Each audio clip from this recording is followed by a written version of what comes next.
তুমি কি কখনো ভেবে দেখেছো যে তোমার জীবনের প্রত্যেকটা সাফল্য, প্রত্যেকটা ব্যর্থতা, প্রত্যেকটা খুশি আর প্রত্যেকটা দুঃখ এই সব কিছুই তোমার চিন্তাভাবনার উপর নির্ভর করে?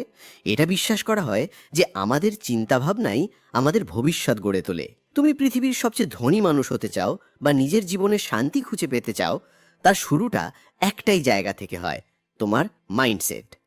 ভেবে দেখো তো, কি এমন কারণ যার জন্য কোনো মানুষ প্রত্যেকটা কঠিন পরিস্থিতিতেও অপরচুনিটি খুঁজে পায় আর অন্য কেউ সেই একই সমস্যা দেখে ঘাবড়ে যায়? কী কারণে কিছু মানুষ ব্যর্থতার ভয়ে থেমে যায় আর অন্যরা সেই ব্যর্থতা থেকে শিখে আরও শক্তিশালী হয়ে ওঠে?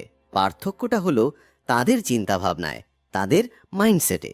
পৃথিবীর সবচেয়ে সফল মানুষদের কাছে টাকা, রিসোর্সেস বা ট্যালেন্টের থেকেও যে জিনিসটা তাদের বাকিদের থেকে আলাদা করে সেটা হলো তাদের মাইন্ডসেট। বন্ধুরা, এই অডিও বুকে আমরা কথা বলবো মাইন্ডসেটের সেই অনোখী দুনিয়া নিয়ে, যা তোমার জীবনকে সেই দিশা দিতে পারে যেটা তুমি সব সময় চেয়ে এসেছ। সেটা তোমার ক্যারিয়ার গোলস হোক, ফাইন্যান্সিয়াল সাকসেস হোক, রিলেশনশিপস হোক বা পার্সোনাল গ্রোথ। একটা সঠিক মাইন্ডসেট তোমার জীবনের প্রত্যেকটা দিকে ম্যাজিক্যাল পরিবর্তন এনে দিতে পারে। ভাবো তো, আজ থেকে কয়েক বছর পর তুমি তোমার ড্রিম লাইফ কাটাচ্ছ। তোমার কাছে সেই সব কিছু আছে যা তুমি কোনোদিন স্বপ্ন দেখেছিলে। এবার ভাবো সেই মানুষটার চিন্তাভাবনা কেমন হবে যে এই জায়গায় পৌঁছেছে। সেই একই চিন্তাভাবনা, সেই একই মাইন্ডসেট এই অডিও বুকে তোমার সাথে শেয়ার করা হবে। আমরা তোমাকে বলবো কিভাবে তুমি তোমার ভাবনার ধরন বদলাতে পারো, কিভাবে নিজের লিমিটিং বিলিভসগুলোকে চিনে সেগুলোর থেকে মুক্তি পেতে পারো, আর কিভাবে নিজেকে সেই মানুষটা বানাতে পারো যে প্রত্যেকটা কঠিন পরিস্থিতির মুখোমুখি হাসি মুখে করে। কিন্তু শুধু জানলেই কিছু হবে না, তোমাকে এটা নিজের জীবনে অ্যাপ্লাই করতে হবে। তাই এই অডিও বুকে শুধু থিওরি আর আইডিয়া নেই, বরং practical exercise, step by step technique আর প্রোভেন স্ট্র্যাটেজিও রয়েছে যা তোমার মাইন্ডসেটকে রিওয়ায়ার করবে। তোমাকে বলবো কিভাবে নিজের চিন্তা ভাবনাকে গ্রোথ ওরিয়েন্টেড বানানো যায়, যাতে চ্যালেঞ্জ তোমার কাছে ভয়ের কারণ না হয়ে বরং এগিয়ে যাওয়ার সুযোগ হয়ে ওঠে। বিল গেটস থেকে শুরু করে ওপ্রা উইনফ্রি, ইলন মাস্ক থেকে শুরু করে জে.কে রাউলিং পর্যন্ত সব বিখ্যাত ব্যক্তিরা একটা জিনিসে মাস্টারি অর্জন করেছেন, আর সেটা হলো তাদের মাইন্ডসেটের স্ট্রেংথ। তারা শিখেছেন কিভাবে ব্যর্থতাকে সাফল্যের সিঁড়ি বানাতে হয়, রিজেকশনকে কিভাবে মোটিভেশনে বদলাতে হয়, আর ফেইলিয়ারগুলোকে কিভাবে স্টেপিং স্টোন বানাতে হয়। এই সব কোয়ালিটি তুমিও ডেভেলপ করতে পারো, শুধু দরকার একটা সঠিক দিশা আর সঠিক মাইন্ডসেটের। আর এটাই আমরা এই অডিও বুকে আলোচনা করব। তোমাকে সেই সঠিক মাইন্ডসেটের দিকে গাইড করব, তোমাকে সেই পার্সপেক্টিভ দেব যা তোমাকে জীবনের ছোট ছোট সমস্যা থেকে শুরু করে বড় বড় চ্যালেঞ্জ পর্যন্ত প্রত্যেকটা জিনিসে অপরচুনিটি দেখতে সাহায্য করবে। তাই যদি তুমি সত্যি তোমার ড্রিমগুলোকে রিয়ালিটিতে বদলাতে চাও, যদি তুমি নিজের জীবনে এক্সট্রাঅর্ডিনারি হতে চাও, তাহলে এই অডিও বুকটা শেষ পর্যন্ত অবশ্যই শোনো। একটা নতুন ভাবনা, একটা নতুন শুরু আর একটা নতুন সাফল্যের দিকে তোমাকে স্বাগত। যদি তুমি সেই অল্প কিছু মানুষের মধ্যে একজন হও যারা নিজের জীবনে বড় কিছু করতে চায়, তাহলে এই অডিও বুকটা এক্ষুনি লাইক করো আর কমেন্টে লেখো, দিস ইজ মাই টাইম। চলো বন্ধুরা, মাইন্ডসেটের এই ট্রান্সফরমেটিভ জার্নি শুরু করা যাক। তৈরি হয়ে যাও, কারণ তুমি সেই সব কিছু শিখতে চলেছ যা তোমার জীবনকে চিরদিনের জন্য বদলে দেবে। বন্ধুরা, একটা সঠিক মাইন্ডসেটে কতটা পাওয়ার থাকতে পারে কখনো ভেবে দেখেছো? মাইন্ডসেট মানে আমাদের ভাবনার ধরন। মাইন্ডসেট হলো সেই লেন্স যা দিয়ে আমরা নিজেদের জীবনটাকে দেখি। আমাদের প্রত্যেকটা ভাবনা, প্রত্যেকটা বিশ্বাস আর প্রত্যেকটা রিয়াকশন এই মাইন্ডসেট থেকেই বেরিয়ে আসে। কিন্তু প্রশ্ন হলো, মাইন্ডসেটে এত শক্তি কিভাবে থাকে যে তা কারো পুরো জীবন বদলে দিতে পারে? এই ব্যাপারটা বোঝার জন্য আমরা কিছু রিয়েল লাইফ এক্সাম্পল, একটা পাওয়ারফুল স্টোরি আর প্র্যাকটিক্যাল সলিউশনের মাধ্যমে এর গভীরে যাব। বন্ধুরা, অ্যাপলের কো-ফাউন্ডার স্টিভ জবসের মাইন্ডসেট একটা অসাধারণ এক্সাম্পল যে কিভাবে একটা আলাদা দৃষ্টিভঙ্গি কোনো মানুষকে পৃথিবীর সবচেয়ে ক্রিয়েটিভ আর সাকসেসফুল মানুষদের মধ্যে একজন করে তুলতে পারে। যখন 1985 সালে জবসকে তার নিজের তৈরি করা কোম্পানি থেকেই বের করে দেওয়া হয়েছিল, তখন সেটা তার জন্য একটা অনেক বড় ধাক্কা ছিল। যে কোনো মানুষের জন্য এই পরিস্থিতি খুব পেইনফুল হতে পারত, কিন্তু জবস এটাকে ফেলিয়ার হিসেবে দেখেননি, বরং একটা নতুন চান্স হিসেবে নিয়েছিলেন। জবস সে সময় বলেছিলেন, it freed me to enter one of the most creative periods of my life. এর মানে হলো তিনি এই কঠিন সময়টাকে একটা অপরচুনিটি হিসেবে দেখেছিলেন, আর এই দৃষ্টিভঙ্গি তাকে পিক্সার আর নেক্সটের মতো আইকনিক কোম্পানি তৈরি করতে সাহায্য করেছিল। অবশেষে অ্যাপলও বুঝতে পেরেছিল যে তাদের ভিশনারি লিডার ছাড়া তারা এগোতে পারবে না, আর কয়েক বছর পর জবসকে অ্যাপলে ফিরিয়ে আনা হয়। বন্ধুরা, এ থেকে আমরা কি শিখতে পারি? এ থেকে আমরা এটাই শিখি যে যদি জবস ভাবতেন তার জীবন শেষ হয়ে গেছে, তাহলে হয়তো অ্যাপল, পিক্সার আর আইফোনের মতো জিনিসগুলো কোনো দিনও পৃথিবীর সামনে আসতো না। তার মাইন্ডসেট তাকে সেই ফেলিয়ারের মধ্যেও একটা নতুন শুরুর সুযোগ করে দিয়েছিল। যখন আমরা চ্যালেঞ্জগুলোকে সুযোগ হিসেবে দেখতে শিখি, তখনই মাইন্ডসেটের আসল শক্তিটা চোখে পড়ে। বন্ধুরা, একটা পুরনো গল্প আছে যা তোমাকে মাইন্ডসেটের আসল শক্তি বোঝাতে পারবে। একদিন এক দাদু তার নাতিকে জীবনের একটা অনেক বড় শিক্ষা দিচ্ছিলেন। তিনি বললেন, আমাদের সবার ভেতরে দুটো নেকড়ে থাকে। একটা নেকড়ে নেগেটিভিটি, ভয় আর হিংসায় ভরা থাকে। অন্য নেকড়েটা পজিটিভিটি, সাহস আর ভালোবাসায় ভরা থাকে। এই দুটো নেকড়ে আমাদের ভেতরে সারাক্ষণ একে অপরের সাথে লড়াই করতে থাকে। নাতিটা কিছুক্ষণ ভেবে জিজ্ঞাসা করল, দাদু, তাহলে শেষ পর্যন্ত জেতে কে? দাদু উত্তর দিলেন, যে নেকড়েটাকে তুমি খাবার দেবে সেটাই জিতবে। এই গল্পটা আমাদের এটাই বোঝায় যে আমাদের জীবনে কোন মাইন্ডসেটটা প্রভাবশালী হবে সেটা নির্ভর করে আমরা কোন চিন্তাকে গুরুত্ব দিই তার উপর। যদি আমরা ভয়, ইনসিকিউরিটি আর নেগেটিভিটিকে প্রশ্রয় দিই, তাহলে আমাদের জীবনে সেটাই ফুটে উঠবে। কিন্তু যদি আমরা সাহস, অপটিমিজম আর গ্রোথের ভাবনাকে আপন করে নিই, তাহলে আমরা জীবনে সেই জিনিসগুলোরই রেজাল্ট দেখতে পাবো। বন্ধুরা, মাইন্ডসেট মূলত দুই ধরনের হয়। প্রথমটা হলো ফিক্সড মাইন্ডসেট আর দ্বিতীয়টা হলো গ্রোথ মাইন্ডসেট। ফিক্সড মাইন্ডসেটের মানুষেরা মনে করে যে তাদের এবিলিটি আর স্কিলগুলো ফিক্সড, অর্থাৎ যা আছে তাই থাকবে। তারা চ্যালেঞ্জকে ভয় পায়, ফেলিয়ার থেকে পালিয়ে যায় আর ক্রিটিসিজমকে খারাপ চোখে দেখে। ফর এক্সাম্পল, যদি কারোর মনে হয় যে সে পাবলিক স্পিকিংয়ে ভালো নয়, তাহলে সে এটা ধরেই নেয় যে সে কোনোদিনও স্কিলে উন্নতি করতে পারবে না। এই ধরনের ভাবনার ফলে তাদের পার্সোনাল গ্রোথ থেমে যায়। অন্যদিকে গ্রোথ মাইন্ডসেটের মানুষেরা বিশ্বাস করে যে তারা যে কোনো স্কিল বা এবিলিটিকে প্র্যাকটিস আর লার্নিংয়ের মাধ্যমে ডেভেলপ করতে পারে। এই ধরনের মানুষেরা চ্যালেঞ্জকে এক্সাইটমেন্টের সাথে ফেস করে, ফেলিয়ার থেকে শেখে আর সব সময় ইমপ্রুভমেন্টের চেষ্টা করে। ফর এক্সাম্পল, মাইকেল জর্ডানকে তার স্কুলের বাস্কেটবল টিম থেকে রিজেক্ট করা হয়েছিল, কিন্তু তিনি হার মানেননি। তার গ্রোথ মাইন্ডসেট তাকে ক্রমাগত ইমপ্রুভ করার জন্য মোটিভেট করতে থাকে, আর আজ তাকে বাস্কেটবলের লেজেন্ড বলে মনে করা হয়। বন্ধুরা, যদি তুমিও নিজের চিন্তাভাবনাকে গ্রোথ মাইন্ডসেটের দিকে বদলাতে চাও, তাহলে আমি কয়েকটা সহজ আর প্র্যাকটিক্যাল স্ট্র্যাটেজি বলতে যাচ্ছি। মন দিয়ে শোনো। বন্ধুরা, প্রথম স্ট্র্যাটেজি হলো সেলফ রিফ্লেকশন। নিজেকে প্রশ্ন করো যে যখন তোমার কোনো পরিস্থিতিতে ফেলিয়ারের মুখোমুখি হতে হয়, তখন তুমি সেটাকে কিভাবে দেখো?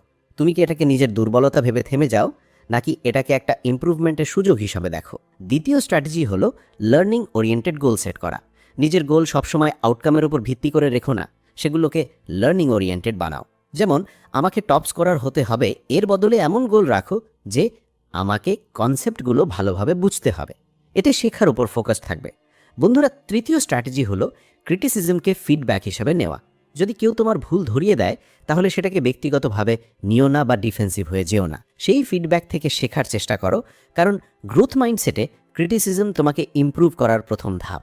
বন্ধুরা, একটা পাওয়ারফুল মাইন্ডসেট তোমার জীবনকে সেই দিকে নিয়ে যেতে পারে যা তুমি কোনোদিনও কল্পনাও করনি। এর আসল মানে হলো নিজের চিন্তা ভাবনাকে এমনভাবে প্রোগ্রাম করা যাতে তুমি প্রত্যেকটা কঠিন পরিস্থিতিকে একটা নতুন সুযোগ হিসাবে দেখতে পারো। স্টিভ জবস বলতেন, innovation is the ability to see change as an opportunity, not a threat. যদি আমরা এই কথাটা ভালো করে ভাবি, তাহলে বুঝতে পারবো যে মাইন্ডসেটের আসল শক্তি আমাদের ভাবনাকে পজিটিভ আর অপরচুনিটি ওরিয়েন্টেড বানানোর মধ্যেই আছে। তাই মনে রেখো, ভাবনা বদলাও, জীবনটা নিজে থেকেই বদলে যাবে। মাইন্ডসেটকে পাওয়ারফুল আর গ্রোথ ওরিয়েন্টেড বানালে তোমার জীবনের প্রত্যেকটা ছোট বড় সমস্যা তোমার কাছে একটা নতুন সুযোগ হয়ে উঠবে। চলো বন্ধুরা, গ্রোথ মাইন্ডসেট আর ফিক্সড মাইন্ডসেটের মধ্যেকার পার্থক্যটাকে আরও গভীরে বোঝা যাক। আমাদের জীবনে সফলতার সবচেয়ে বড় কারণ হলো আমাদের মাইন্ডসেট, আর বিশেষ করে আমাদের মাইন্ডসেটটা কেমন, গ্রোথ মাইন্ডসেট নাকি ফিক্সড মাইন্ডসেট। এই পার্থক্যটা বোঝার জন্য আমাদের আশেপাশের মানুষদের দেখার দরকার নেই, বরং পৃথিবীর সবচেয়ে সাকসেসফুল মানুষদের গল্পগুলোই আমাদের এটা বিশ্বাস করানোর জন্য যথেষ্ট। এক গ্রামে দুই বন্ধু ছিল, অর্জুন আর সমীর। দুজনেই একই স্কুলে পড়তো আর দুজনেরই ছবি আঁকার খুব শখ ছিল।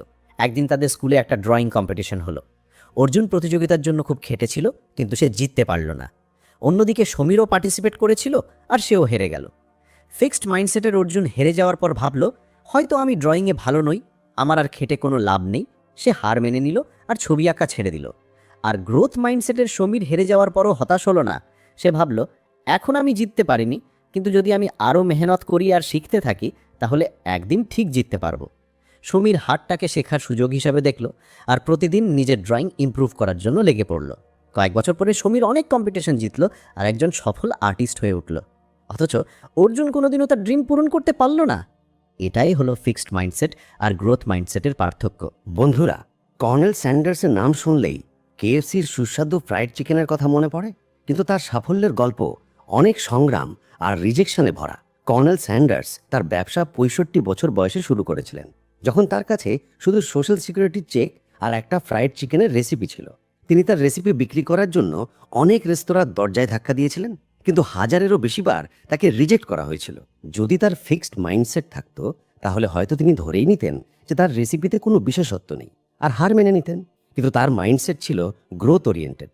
তিনি প্রত্যেকটা রিজেকশনকে এক ধাপ এগিয়ে যাওয়ার সুযোগ হিসেবে দেখেছিলেন আর ক্রমাগত চেষ্টা চালিয়ে গিয়েছিলেন। অবশেষে একজন রেস্তোরাঁর মালিক তার রেসিপি অ্যাকসেপ্ট করেন আর সেই রেসিপি কেএফসি হিসেবে সারা বিশ্বে ছেয়ে যায়। কর্নেল স্যান্ডার্সের গ্রোথ মাইন্ডসেট তাকে প্রত্যেকটা কঠিন পরিস্থিতি নতুন এনার্জির সাথে ফেস করার শক্তি জুগিয়েছিল। তার পার্সিভিয়ারেন্স আর গ্রোথ ওরিয়েন্টেড ভাবনা তাকে রিটায়ারমেন্টের বয়সেও গ্লোবাল ফাস্ট ফুড ইন্ডাস্ট্রিতে একটা পরিচিতি এনে দিয়েছিল। বন্ধুরা, এবার চলো জানা যাক যে সর্বোপরি গ্রোথ মাইন্ডসেটকে কিভাবে ডেভেলপ করা যায়, যাতে আমরাও নিজেদের পোটেনশিয়ালকে পুরোপুরি আনলক করতে পারি। সবার আগে এটা জরুরি যে আমরা ফেলরকে একটা লার্নিং অপরচুনিটি হিসেবে দেখি। যখনই কোনো কিছুতে ফেল করবে, তখন এটাকে শেখার একটা চান্স বলে মনে করো। নিজেকে প্রশ্ন করো, আমি এই এক্সপিরিয়েন্স থেকে কি শিখলাম, আর সেই লেসনটাকে এগিয়ে যেতে ব্যবহার করো। যেমন মাইকেল জর্ডান রিজেকশনকে একটা লেসন হিসেবে নিয়েছিলেন আর নিজের খেলা আরও ভালো করার উপর ফোকাস করেছিলেন। এরপর আসে পজিটিভ সেলফ টকের কথা। প্রায় আমরা নিজেদের সম্পর্কে নেগেটিভ কথা ভাবি, যেমন এটা আমার দ্বারা হবে না বা আমি এটাতে ভালো নই। এটা বদলাতে হবে। গ্রোথ মাইন্ডসেটের জন্য এটা জরুরি যে আমরা নিজেদের বলি, এখন পারছি না কিন্তু শিখতে পারবো। পজিটিভ সেলফ টক আমাদের কনফিডেন্স বাড়ায় আর আমরা চ্যালেঞ্জগুলোকে আরও ভালোভাবে ফেস করতে পারি। গ্রোথ মাইন্ডসেটের জন্য লার্নিং ওরিয়েন্টেড গোল সেট করাও একটা জরুরি স্টেপ। সবসময় এমন গোল বানাও যা শুধু রেজাল্টের উপর নয়, বরং লার্নিংয়ের উপর ভিত্তি করে তৈরি। যেমন আমাকে প্রেজেন্টেশনে সেরা হতে হবে, এর বদলে বলো আমাকে আমার প্রেজেন্টেশন স্কিল ইমপ্রুভ করতে হবে। এই ধরনের গোল ইমপ্রুভমেন্টের উপর ফোকাস রাখতে সাহায্য করে আর গ্রোথ মাইন্ডসেট ডেভেলপ করতে সাহায্য করে। ফিডব্যাককে অ্যাকসেপ্ট করাও গ্রোথ মাইন্ডসেটের একটা অংশ। যখন কেউ তোমার ভুল ধরিয়ে দেয়, তখন সেটাকে ক্রিটিসিজম হিসেবে না নিয়ে বরং একটা ইমপ্রুভমেন্ট টুল হিসেবে দেখো। এতে তুমি প্রত্যেক এক্সপিরিয়েন্স থেকে নতুন কিছু শিখতে পারবে। শেষে এফোর্টকে মূল্য দেওয়া জরুরি। গ্রোথ মাইন্ডসেটে রেজাল্টের চেয়ে এফোর্টকে বেশি গুরুত্ব দেওয়া হয়। নিজের ছোট ছোট ইমপ্রুভমেন্ট আর প্রচেষ্টার প্রশংসা করো। এটা তোমাকে মোটিভেশন দেবে আর গ্রোথ মাইন্ডসেটের জার্নিতে সাহায্য করবে। বন্ধুরা, গ্রোথ মাইন্ডসেট তোমার জন্য এমন একটা রাস্তা তৈরি করে দিতে পারে, যার মাধ্যমে তুমি তোমার জীবনের প্রত্যেকটা কঠিন পরিস্থিতিকে একটা নতুন দৃষ্টিভঙ্গি দিয়ে দেখতে পারবে। তোমার কারেন্ট সিচুয়েশন যতই কঠিন মনে হোক না কেন, গ্রোথ মাইন্ডসেট তোমাকে প্রত্যেক চ্যালেঞ্জে একটা নতুন সুযোগ দেখাবে। বন্ধুরা, গ্রোথ মাইন্ডসেট অ্যাডপ্ট করে তুমিও তোমার জীবনে সেই পজিটিভিটি আর মোটিভেশন আনতে পারো, যা তোমাকে প্রত্যেকটা কঠিন পরিস্থিতিতেও কাম ব্যাক করার নতুন পথ দেখাবে। তাহলে এখন প্রশ্ন হলো, তুমি কোন ধরনের মাইন্ডসেট চুজ করতে চাও? বন্ধুরা, তাহলে চলো এবার কথা বলা যাক কিভাবে আমরা আমাদের মাইন্ডসেটকে শিফট করতে পারি, যাতে আমরা আমাদের চিন্তা ভাবনাকে নতুন দিশা দিতে পারি আর আমাদের জীবনে আসল পরিবর্তন আনতে পারি। মাইন্ডসেট শিফট করা শুধু একটা ডিসিশন নয়, বরং এটাকে একটা লাইফস্টাইল বানানো। প্রায় আমরা নিজেদের এই প্রশ্নটা করি যে কেন কিছু মানুষ চ্যালেঞ্জের মুখোমুখি হয়েও এগিয়ে যায় আর কিছু মানুষ শুধু নিজেদের সমস্যাতেই জড়িয়ে থাকে। এর উত্তর আমাদের মাইন্ডসেটে লুকিয়ে আছে। মাইন্ডসেট শিফটের মানে হলো নিজের চিন্তাভাবনা দৃষ্টিভঙ্গিকে পুরোপুরি বদলে ফেলা, যাতে আমরা যে কোনো কঠিন পরিস্থিতিকে একটা অপরচুনিটি হিসেবে দেখতে পারি। বন্ধুরা, আগে আমরা তোমাকে বলবো মাইন্ডসেট শিফটের জন্য কোন কোন প্র্যাকটিক্যাল টিপস আছে, যা দিয়ে তুমি তোমার চিন্তাভাবনাকে আরও ভালো করতে পারো আর একটা শক্তিশালী মাইন্ডসেট তৈরি করতে পারো। রাহুল একটা ছোট শহরের ছেলে ছিল, যার স্বপ্ন ছিল সে বড় মানুষ হবে। তার জীবনে একটা সময় এমনও এসেছিল যখন সে তার প্রথম জব ইন্টারভিউতেই ফেল হয়ে যায়। রাহুল ভাবল, হয়তো আমি এই কাজের জন্য তৈরিই নই। কিন্তু এরপর সে যা করলো তা তার চিন্তাভাবনাকে পুরোপুরি বদলে দেবার মতো। রাহুল ভাবল, আমি এবার কি শিখতে পারি যেটা আমাকে পরের বার আরও ভালো করে তুলবে। সে নিজের সাথে কথা বলল আর মেহসুস করলো যে তাকে তার কমিউনিকেশন স্কিল, ইন্টারভিউ প্রিপারেশন আর কনফিডেন্সের উপর কাজ করতে হবে। তারপর সে ধীরে ধীরে নিজের অ্যাপ্রোচ বদলে ফেলল। সে শুধু ভাবার বদলে নিজের উইকনেসটা ইমপ্রুভ করার জন্য অ্যাকশন নিতে শুরু করলো। পরের 6 মাসে সে তার স্কিলগুলো এতটাই ইমপ্রুভ করলো যে তার দ্বিতীয় ইন্টারভিউ একটা শানদার সাফল্য হয়ে উঠল। রাহুলের মাইন্ডসেট শিফট তার হার্ডওয়ার্ক আর নতুন ভাবনার সাথে হয়েছিল। বন্ধুরা, তুমি টমাস এডিসনের নাম তো নিশ্চয়ই শুনেছ। যখন তিনি ইলেকট্রিক বাল্ব আবিষ্কার করেছিলেন তখন তাকে এটা বানাতে হাজার হাজার বার ব্যর্থতার মুখোমুখি হতে হয়েছিল। তিনি নিজেই বলেছিলেন, আমি হাজারবার ব্যর্থ হয়েছি, কিন্তু প্রত্যেকবার আমি শিখেছি যে এটা কিভাবে কাজ করে না। যদি এডিসন এই ব্যর্থতাগুলোকে হার মেনে নিতেন তাহলে হয়তো আজ আমরা ইলেকট্রিক বাল্বই ব্যবহার করতাম না। এডিসনের মাইন্ডসেট ছিল যে প্রত্যেক ব্যর্থতা থেকে নতুন কিছু শিখতে হবে, আর এই মাইন্ডসেট শিফটই তাকে সাফল্যের দিকে নিয়ে গিয়েছিল। এই মাইন্ডসেট তুমিও অ্যাডপ্ট করতে পারো। ফেলিওরকে একটা লার্নিং অপরচুনিটি হিসেবে দেখো, হার হিসেবে নয়। চলো বন্ধুরা, এবার মাইন্ডসেট শিফট করার কিছু প্র্যাকটিক্যাল টিপস নিয়ে কথা বলা যাক। বন্ধুরা, প্রথম পদক্ষেপ হলো সেলফ টক বদলানো। প্রায় আমরা নিজেদের নেগেটিভ কথা বলি, যেমন আমার দ্বারা হবে না। এই ভাবনা আমাদের এগোতে দেয় না। যদি আমরা এটাকে বদলে বলি, এ থেকে আমি কি শিখলাম যেটা আমাকে আরও ভালো করে তুলবে, তাহলে এই ভাবনা আমাদের একটা নতুন দিশা দেখায়। যেমন তুমি যদি কোনো পরীক্ষায় ফেল করো, তাহলে নিজেকে বলো, আমি এবার কি ভুল করেছি আর এটাকে কিভাবে শুধরাতে পারি। এই ধরনের ভাবনার ফলে তুমি শুধু হতাশাই হারাবে না, বরং পরের বারের জন্য একটা সলিড প্ল্যানও বানাতে পারবে। চেষ্টা করো যখনই নেগেটিভ থট আসবে সেগুলোকে পজিটিভ সেলফ টক দিয়ে রিপ্লেস করার। এতে তোমার মাইন্ডসেট ধীরে ধীরে শিফট হবে। বন্ধুরা, দ্বিতীয় পদক্ষেপ হলো চ্যালেঞ্জকে এমব্রেস করা। প্রত্যেক চ্যালেঞ্জ একটা নতুন অপরচুনিটি লুকিয়ে থাকে। যখন আমরা কোনো কঠিন পরিস্থিতিকে অপরচুনিটি হিসেবে দেখি, তখন আমরা সেটা থেকে নতুন কিছু শেখার সুযোগ পাই। ধরো তোমাকে অফিসে একটা নতুন প্রজেক্ট দেওয়া হয়েছে যেটা তোমার কঠিন মনে হচ্ছে। এটাকে চ্যালেঞ্জ হিসেবে নেওয়ার বদলে এটাকে নিজের শেখার অপরচুনিটি হিসেবে দেখো। এই ভাবনার ফলে তোমার আত্মবিশ্বাস বাড়বে আর তুমি সেই চ্যালেঞ্জের মুখোমুখি হওয়ার জন্য নতুন পথ খুঁজবে। বন্ধুরা, তৃতীয় পদক্ষেপ হলো পজিটিভ মানুষের সাথে সময় কাটানো। আমাদের চারপাশের মানুষ আর আমাদের পরিবেশ আমাদের মাইন্ডসেটের ওপর অনেক প্রভাব ফেলে। যেমন ডোয়েন দ্য রক জনসন তার কেরিয়ারের শুরুতে নিজেকে ইন্সপিরেশনাল মানুষের মাঝে রেখেছিলেন, যার ফলে তার আত্মবিশ্বাস বেড়েছিল আর তিনি সাফল্য পেয়েছিলেন। তাই চেষ্টা করো নিজের চারপাশে এমন মানুষ রাখতে যারা তোমার গ্রোথে সাহায্য করে আর তোমাকে ইন্সপায়ার করে। বন্ধুরা, শেষে কনসিস্টেন্ট অ্যাকশন নেওয়া খুব জরুরি। শুধু ভাবলে কিছু বদলায় না। আসল পরিবর্তন তখনই আসে যখন তুমি নিজের ভাবনাগুলোকে অ্যাকশনে পরিণত করো। জেফ বেজোসের উদাহরণ নাও। তিনি ক্রমাগত তার কোম্পানির উপর কাজ করেছেন আর তার এই কনসিস্টেন্সি তাকে সাফল্যের দিকে নিয়ে গেছে। যদি তুমি নিজের গোল অ্যাচিভ করতে চাও, তাহলে তোমাকে প্রতিদিন তার উপরে কাজ করতে হবে। এই কনসিস্টেন্ট অ্যাকশনই তোমার মাইন্ডসেটকে শক্তিশালী বানাবে আর তোমাকে তোমার লক্ষ্যে পৌঁছে দেবে। এইভাবে এই প্র্যাকটিক্যাল টিপসগুলো মেনে চললে তুমিও নিজের মাইন্ডসেটকে গ্রোথ ওরিয়েন্টেড বানাতে পারো আর নিজের জীবনে আসল পরিবর্তন আনতে পারো। বন্ধুরা, মাইন্ডসেট শিফট কোনো একদিনের মেহনত নয়, বরং এটা একটা কন্টিনিউয়াস প্রসেস। যদি তুমি নিজের চিন্তাভাবনা বদলাও আর বলা প্র্যাকটিক্যাল টিপসগুলো মেনে চলো, তাহলে তুমি দেখবে যে তোমার জীবনের সমস্যার সমাধানও সহজ হয়ে যাবে। যেমন রাহুল তার চিন্তাভাবনা বদলেছিল আর এডিসন প্রত্যেক ব্যর্থতা থেকে শিখেছিল, তেমনই তুমিও নিজের মাইন্ডসেট শিফট করে সাফল্যের দিকে এগোতে পারো। তাই আজ থেকে নিজের চিন্তাভাবনাকে পজিটিভ গ্রোথ ওরিয়েন্টেড বানাও আর জীবনের প্রত্যেকটা চ্যালেঞ্জকে একটা নতুন সুযোগ হিসেবে দেখো, কারণ এটাই সেই মাইন্ডসেট যা তোমার পুরো জীবন বদলে দিতে পারে। বন্ধুরা, যদি তুমি তোমার জীবনে বড় কিছু অর্জন করতে চাও, তাহলে আরও একটা পাওয়ারফুল টেকনিক হলো ভিজুয়ালাইজেশন। ভিজুয়ালাইজেশন এমন একটা টেকনিক যেখানে তুমি মনে মনে ইমাজিন করো যে তুমি তোমার গোলগুলো আগেই অর্জন করে ফেলেছো। এর মানে হলো নিজের স্বপ্নগুলোকে সত্যি হওয়ার আগেই চোখের সামনে দেখা। যখন তুমি ভিজুয়ালাইজ করো, তখন তুমি নিজের মনে একটা ক্লিয়ার পিকচার তৈরি করো যে গোল অ্যাচিভ হওয়ার পর তোমার জীবন কেমন হবে, তুমি কেমন অনুভব করবে আর তোমার চারপাশের এনভায়রনমেন্ট কেমন হবে। ঠিক যেন একটা সিনেমার মতো নিজের ভবিষ্যৎকে দেখা, যার ফলে তোমার ব্রেইন আর বডি সেই গোলের দিকে কাজ করার জন্য ইন্সপায়ার আর প্রিপেয়ার হয়। এই প্রসেসে তোমার ইমাজিনেশন একটা পাওয়ারফুল টুল হয়ে ওঠে যা তোমাকে তোমার গোলের কাছাকাছি নিয়ে যেতে সাহায্য করে। বন্ধুরা, তুমি কি জিম ক্যারির কথা কখনো শুনেছো? জিম ক্যারি একবার তার একটা ইন্টারভিউতে বলেছিলেন যে কিভাবে তিনি তার সাবকনশিয়াস মাইন্ডকে ভিজুয়ালাইজিং সাকসেস দিয়ে ট্রেন করেছিলেন। জিম ক্যারির কাছে সেই সময় কিছুই ছিল না, কিন্তু একদিন তিনি তার ড্রিম জবের জন্য $10 মিলিয়ন একটা চেক লিখেছিলেন আর নিজের গাড়িতে বসে সেটাকে নিজের সাথে রাখতেন। তিনি ভাবতেন একদিন তিনি ঠিক এই অ্যামাউন্টটাই কোনো সিনেমার জন্য পাবেন। এটা ছিল তার ভিজুয়ালাইজেশন টেকনিক।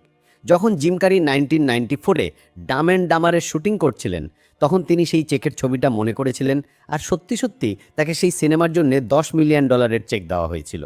জিম ক্যারির এই গল্প এটাই প্রমাণ করে যে ভিজুয়ালাইজেশনের মাধ্যমে তুমি তোমার ইচ্ছেগুলোকে নিজের সাবকনশিয়াস মাইন্ডে এত গভীরভাবে গেঁথে দিতে পারো যে সেগুলো সত্যি হয়ে যায়। বন্ধুরা, ভিজুয়ালাইজেশন আখের কাজ করে কিভাবে? বন্ধুরা, ভিজুয়ালাইজেশন এমনভাবে কাজ করে যেন আমাদের মস্তিষ্কে একটা দিকে প্রোগ্রাম করা হচ্ছে। যখন আমরা আমাদের গোলগুলোকে মনে মনে ডিটেলের সাথে ইমাজিন করি, তখন আমাদের ব্রেন সেটাকে সত্যি বলে মানতে শুরু করে। ধরো, তুমি নিজেকে একজন সাকসেসফুল পার্সন হিসেবে ভিজুয়ালাইজ করছো। তুমি ইমাজিন করছো যে তুমি কনফিডেন্ট, লোকেরা তোমাকে রেসপেক্ট করছে আর তোমার কাছে সেই জীবনটা আছে যেটা তুমি চাও।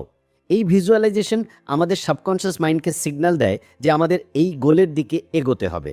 এইভাবে আমাদের ব্রেন আর বডি সেই জিনিসটা হাসিল করার জন্য কাজ করতে শুরু করে দেয়, যেটা আমরা বারবার নিজের মনে দেখি।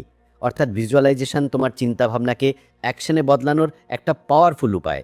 চলো আমরা একটা প্র্যাকটিক্যাল এক্সারসাইজ করি, যার মাধ্যমে তুমি এই ভিজুয়ালাইজেশন টেকনিককে নিজের জীবনে ইমপ্লিমেন্ট করতে পারবে। রোজ রাতে ঘুমানোর আগে একটা শান্ত জায়গায় বসো আর নিজের চোখ বন্ধ করো। এবার নিজের গোলকে ইমাজিন করো। ভাবো তোমার ড্রিম কি? তুমি কি ফাইন্যান্সিয়াল ফ্রিডম চাও, নাকি একজন সাকসেসফুল এন্টারপ্রেনিয়র হতে চাও? এই গোলটাকে নিজের মনে ভিভিডভাবে দেখো। যদি তোমার স্বপ্ন একটা বড় কোম্পানির মালিক হওয়া হয়, তাহলে ইমাজিন করো যে তুমি তোমার অফিসে নিজের টিমকে লিড করছো, ডিসিশন নিচ্ছ আর সাকসেসফুল ডিল করছো। এবার এই ভিজুয়ালাইজেশনের সাথে নিজের ইমোশনসকে যুক্ত করো। ফিল করো যে গোল অ্যাচিভ করার সময় তোমার কতটা খুশি, সন্তুষ্টি আর এক্সাইটমেন্ট হচ্ছে। এই ইমোশনস তোমার সাবকনসিয়াস মাইন্ডকে অ্যাক্টিভেট করে, যাতে সেটা তোমার চিন্তাভাবনাকে তোমার অ্যাকশানে বদলে দিতে পারে আর তোমার গোলকে তোমার রিয়ালিটি বানিয়ে দিতে পারে। এই টেকনিকটা প্রত্যেক রাতে 5 থেকে 10 মিনিটের জন্য প্র্যাকটিস করো। যত তুমি এটা প্রতিদিন করবে, তত তুমি দেখবে যে তোমার মাইন্ডসেটে পরিবর্তন আসছে আর তোমার অ্যাকশানে একটা পজিটিভ শিফট দেখা যাচ্ছে।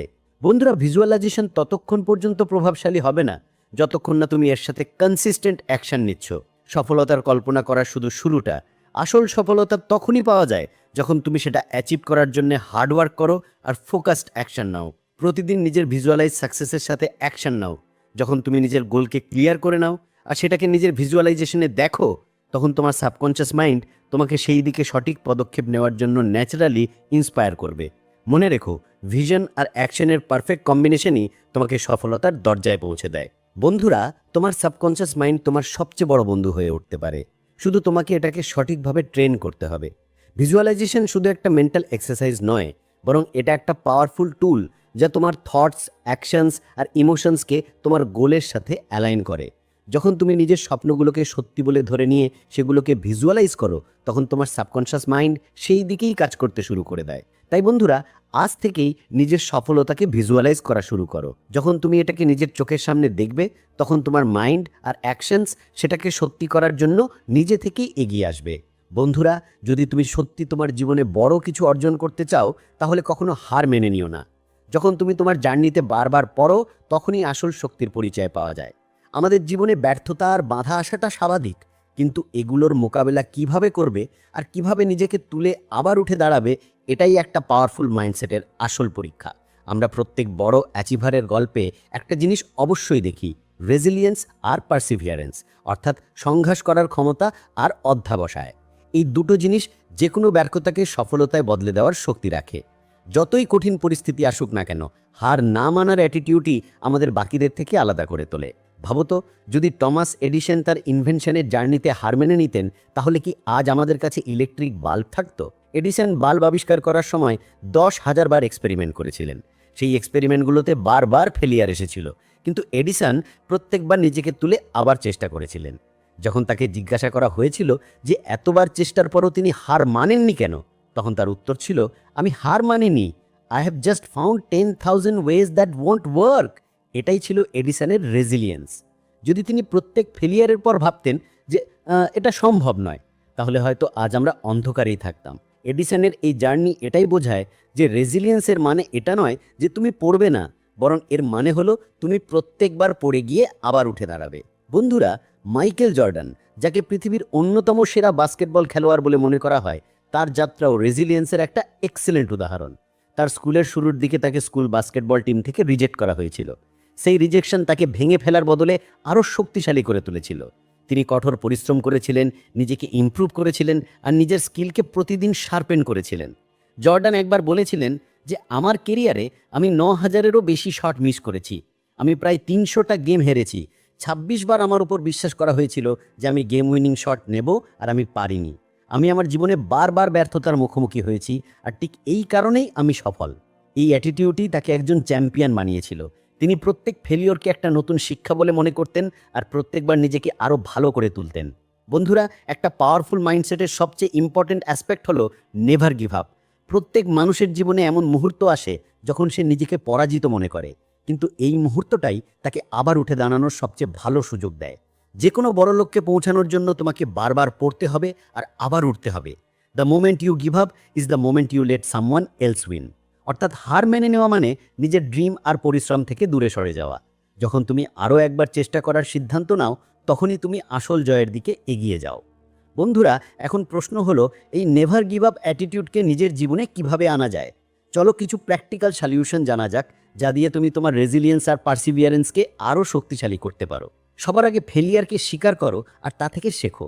প্রত্যেক কঠিন পরিস্থিতিকে গ্রোথের একটা অংশ বলে মনে করো, একটা বন্ধ দরজা নয়। যখনই তুমি ব্যর্থ হবে, নিজেকে প্রশ্ন করো যে এ থেকে কি শেখা যেতে পারে। এডিসনের মতো যিনি প্রত্যেক এক্সপেরিমেন্টকে একটা শিক্ষা বলে মনে করতেন, তুমিও নিজের ভুল থেকে শেখো আর সেগুলোর পুনরাবৃত্তি করা থেকে বিরত থাকো। এরপর পজিটিভ সেলফ টক বজায় রাখো। ব্যর্থতার সময় নিজের সাথে পজিটিভ কথা বলা খুব জরুরি। নেগেটিভ সেলফ টক তোমাকে আরও দুর্বল করে তুলবে। তাই নিজেকে বলো যে এটা শুধু একটা লেসন, আমাকে এর থেকে আরও শক্তিশালী হতে হবে আর আমাকে আবার চেষ্টা করতে হবে। এই ধরনের সেলফ টক তোমাকে মেন্টালি আর ইমোশনালি আপলিফ্ট করবে। নিজের লক্ষ্যকে ছোট ছোট স্টেপে ভাগ করে নাও। বড় লক্ষ্যে পৌঁছানোর সফর কঠিন মনে হতে পারে, তাই এটাকে ছোট ছোট মাইলস্টোনে ভাগ করে নাও।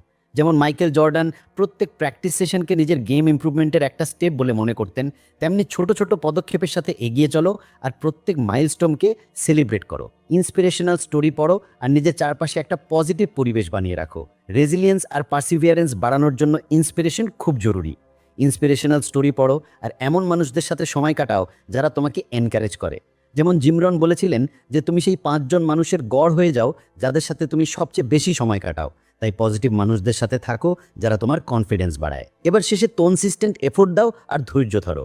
পেশেন্স একটা কি ফ্যাক্টর। প্রতিদিন অল্প অল্প প্রোগ্রেসই বড় পার্থক্য তৈরি করে। যদি তুমি কনসিস্টেন্ট থাকো, তাহলে ছোট ছোট সফলতা আসবে যা তোমাকে আরও শক্তিশালী করে তুলবে।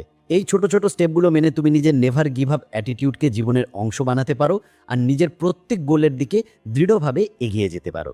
বন্ধুরা, রেজিলিয়েন্স আর পারসিভিয়ারেন্স ছাড়া পাওয়ারফুল মাইন্ডসেট অসম্পূর্ণ। জীবনের সেটব্যাক আসবে, ফেলিয়ার আসবে, কিন্তু আসল জয় তাদেরই হয় যারা কখনো হার মানে না। যতইবার পড়ো না কেন, আরও একবার উঠে দাঁড়ানোর সাহস রাখো। টমাস এডিসন থেকে শুরু করে মাইকেল জর্ডান পর্যন্ত প্রত্যেক সাকসেসফুল মানুষের গল্পে একটা জিনিস কমন আছে, তাদের নেভার গিভ আপ মেন্টালিটি। যতক্ষণ না তুমি নিজে হার মানছো, ততক্ষণ পর্যন্ত কেউ তোমাকে হারাতে পারবে না। তাই নিজের গোল অ্যাচিভ করার জন্য সব সময় আরও একবার চেষ্টা করো, কারণ প্রত্যেকবার উঠে দাঁড়ানোর সাথে সাথে তুমি নিজের সফলতার আরও কাছে পৌঁছে যাও। বন্ধুরা, যদি তুমি সত্যি তোমার জীবনে বড় কিছু অর্জন করতে চাও, তাহলে কখনো হার মেনে নিও না। যখন তুমি তোমার জার্নিতে বারবার পড়ো, তখনই আসল শক্তির পরিচয় পাওয়া যায়। আমাদের জীবনে ব্যর্থতা আর বাধা আসাটা স্বাভাবিক, কিন্তু এগুলোর মোকাবেলা কিভাবে করবে আর কিভাবে নিজেকে তুলে আবার উঠে দাঁড়াবে, এটাই একটা পাওয়ারফুল মাইন্ডসেটের আসল পরীক্ষা। আমরা প্রত্যেক বড় অ্যাচিভারের গল্পে একটা জিনিস অবশ্যই দেখি, রেজিলিয়েন্স আর পারসিভিয়ারেন্স, অর্থাৎ সংঘাস করার ক্ষমতা আর অধ্যবসায়। এই দুটো জিনিস যে কোনো ব্যর্থতাকে সফলতায় বদলে দেওয়ার শক্তি রাখে। যতই কঠিন পরিস্থিতি আসুক না কেন, হার না মানার অ্যাটিটিউডই আমাদের বাকিদের থেকে আলাদা করে তোলে। ভাবো তো, যদি টমাস এডিসন তার ইনভেনশনের জার্নিতে হার মেনে নিতেন, তাহলে কি আজ আমাদের কাছে ইলেকট্রিক বাল্ব থাকতো? এডিসন বাল্ব আবিষ্কার করার সময় 10,000 বার এক্সপেরিমেন্ট করেছিলেন। সেই এক্সপেরিমেন্টগুলোতে বারবার ফেলিয়ার এসেছিল, কিন্তু এডিসন প্রত্যেকবার নিজেকে তুলে আবার চেষ্টা করেছিলেন।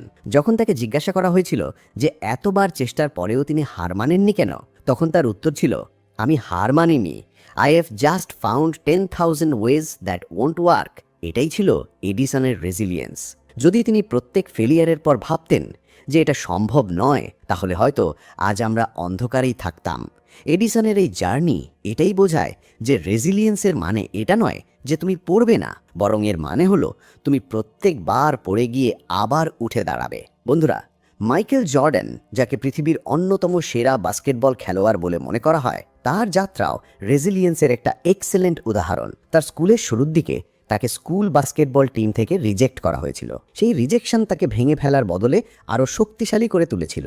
তিনি কঠোর পরিশ্রম করেছিলেন, নিজেকে ইমপ্রুভ করেছিলেন আর নিজের স্কিলকে প্রতিদিন শার্পেন করেছিলেন। জর্ডান একবার বলেছিলেন, আমার কেরিয়ারে আমি 9,000-এরও বেশি শট মিস করেছি, আমি প্রায় 300টা গেম হেরেছি, 26 বার আমার উপর বিশ্বাস করা হয়েছিল যে আমি গেম উইনিং শট নেব, আর আমি পারিনি। আমি আমার জীবনে বারবার ব্যর্থতার মুখোমুখি হয়েছি, আর ঠিক এই কারণেই আমি সফল হয়েছি। এই অ্যাটিটিউডটাই তাকে একজন চ্যাম্পিয়ন বানিয়েছিল। তিনি প্রত্যেক ফেলিয়ারকে একটা নতুন শিক্ষা বলে মনে করতেন আর প্রত্যেকবার নিজেকে আরও ভালো করে তুলতেন। বন্ধুরা, একটা পাওয়ারফুল মাইন্ডসেটের সবচেয়ে ইম্পর্টেন্ট অ্যাসপেক্ট হলো নেভার গিভ আপ। প্রত্যেক মানুষের জীবনে এমন মুহূর্ত আসে যখন সে নিজেকে পরাজিত মনে করে, কিন্তু এই মুহূর্তটাই তাকে আবার উঠে দাঁড়ানোর সবচেয়ে ভালো সুযোগ দেয়।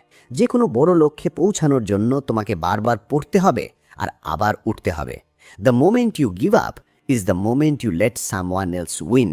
অর্থাৎ হার মেনে নেওয়া মানে নিজের ড্রিম আর পরিশ্রম থেকে দূরে সরে যাওয়া। যখন তুমি আরও একবার চেষ্টা করার সিদ্ধান্ত নাও, তখনই তুমি আসল জয়ের দিকে এগিয়ে যাও। বন্ধুরা, এখন প্রশ্ন হলো, এই নেভার গিভ আপ অ্যাটিটিউডকে নিজের জীবনে কিভাবে আনা যায়? চলো কিছু প্র্যাকটিক্যাল সলিউশন জানা যাক, যা দিয়ে তুমি তোমার রেজিলিয়েন্স আর পার্সিভারেন্সকে আরও শক্তিশালী করতে পারো।